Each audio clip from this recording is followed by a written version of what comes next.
சமூக தணிக்கை செயல்முறைகளில் உள்ள அபாயங்கள். Risk in social audit process. தணிக்கையாளர்கள் அல்லது தணிக்கையில் ஈடுபடும் பங்கேற்பாளர்களை மிரட்டுதல், தணிக்கை மூலம் கண்டறியப்பட்ட உண்மைகளை மறைக்க மற்றும் ஒடுக்க முயலுதல், பொது விசாரணை பப்ளிக் ஹியரிங் கூட்டங்களின் போது மோதல்களை ஏற்படுத்துதல் மற்றும் தணிக்கை முடிவுகளில் செல்வாக்கு செலுத்த முயற்சிப்பது போன்ற அபாயங்கள் இதில் அடங்கும். மேலும் சமூக உறுப்பினர்களிடையே தவறான தகவல்கள் பரப்புவது அல்லது தணிக்கை பற்றிய தவறான புரிதல்களை ஏற்படுத்துவது போன்ற அபாயங்களும் உள்ளன. இவை விவாதங்களின் தரத்தையும் தணிக்கை முடிவுகளையும் பாதிக்கக்கூடும்.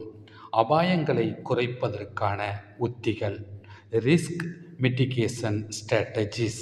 இந்த அபாயங்களை சிறந்த முறையில் கையாள்வதற்கான உத்திகளில் பங்கேற்பாளர்களுக்கான பயிற்சி அளிக்கப்பட வேண்டும், விழிப்புணர்வு ஏற்படுத்தப்பட வேண்டும், செயல்முறைகளில் வெளிப்படைத்தன்மையை பேண வேண்டும், ஆதாரங்களை சரியாக ஆவணப்படுத்திட வேண்டும், சமூகத்துடன் நல்லுறவை உருவாக்கிட வேண்டும், நடுநிலையான நடுவர்களை ஈடுபடுத்த வேண்டும் மற்றும் நிறுவப்பட்ட நடைமுறைகளை துல்லியமாக பின்பற்ற வேண்டும்.